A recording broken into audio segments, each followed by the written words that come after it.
I read "You Are Beautiful" on a dumpster in an alley in Milwaukee once. The words were written in red letters, and I immediately looked down, shy as if the dumpster knew the worries of my heart. I walked away in silence, but ended up going back to take a picture of it. I wanted to say thank you to the author of the kindest words I needed to hear, needed to think about. Black marks on my lips, the curly, nappy afro that I get when my hair is wet, my large, bulging eyes, and laziness of my left one, and even the slenderness of my frame make me feel unattractive. Without makeup, I feel like I am full of flaws. When I was younger, I had the world's kinkiest hair. My hair was this giant puffball of sheep's wool that a comb would break before going through. Pressing combs didn't do much. My hair would kink. My hairline would have these small, tight naps that everyone made fun of. I didn't realize that my hair was so nappy until my aunt decided to put a relaxer in it. I was 5 and sat down in a sturdy wooden chair because she told me I would be beautiful afterwards. She wanted me to have good hair. She was so tired of seeing my hair kinked up. I obliged, ignoring the comments I had heard all of my life, and allowed her to straighten my hair. I can remember the intense burning. My hair felt like someone was pouring candle wax everywhere. My hair felt like it was falling out. I sat outside and let my hair air dry, and as it dried, it no longer shriveled up like a prune. It flowed to the middle of my back. My hair was straight, and I felt beautiful for the first time in my life.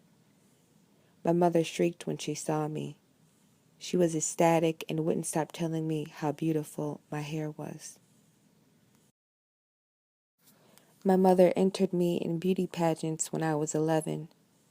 I met so many girls who wanted to win and not enough who were as easygoing as myself. The girls who won were the most mature out of the 50 or so preteens.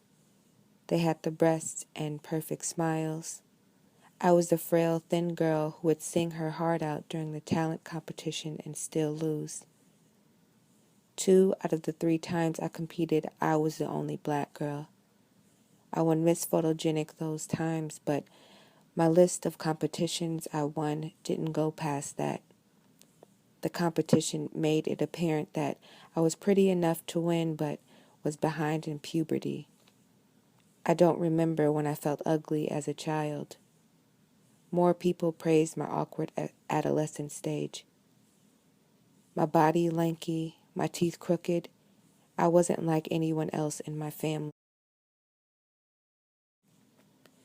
In high school, the boys praised the girls with the breasts and the booty. I was taller than all the popular boys and girls, and everything I wanted to do I felt I was too skinny for. The cheerleaders were curvaceous and had breasts like grown women. Black beauty means having curves, being mixed, having the light skin and the curly hair. I had the light skin and the nice hair, but I didn't have the curves. The guys in my grade made fun of me, always telling me how skinny and ugly I was. Parents and teachers told me I needed to eat more. The insults never stopped. I could hear them in my sleep. I missed 41 days of school my freshman year just so I wouldn't have to hear the insults. With time, somehow I managed to grow into a rare orchid. Somehow my eyes that were once too big are now perfect in shape and size. With time, the little weight that accumulated on my thin frame is good enough to keep me from being too skinny. I can't walk past a dumpster without being labeled as beautiful, even if I don't feel it inside. One afternoon, I was on the expressway with the windows down in bumper-to-bumper traffic when someone yelled out of their car. I began to roll the windows up until the older gentleman stopped me. I couldn't live with myself if I didn't stop to tell you how beautiful you are.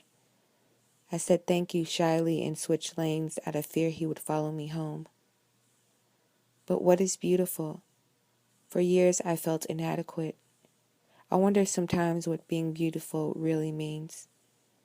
I mean, just because you are beautiful doesn't mean your heart is, or people will treat you any differently.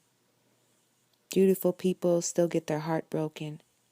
No matter how many times I hear the words beautiful or gorgeous, it won't change how I feel inside. It won't take away the childhood pain from daddy or the echoes of kids laughing. I don't feel beautiful because I've been through so much. I've been promised by anyone I've been with that they would never leave me, but they still left. I read "You are beautiful" on a dumpster in an alley in Milwaukee once. The words were written in red letters, and I stopped to take a picture of it because I thought it was beautiful, but it was still a dumpster.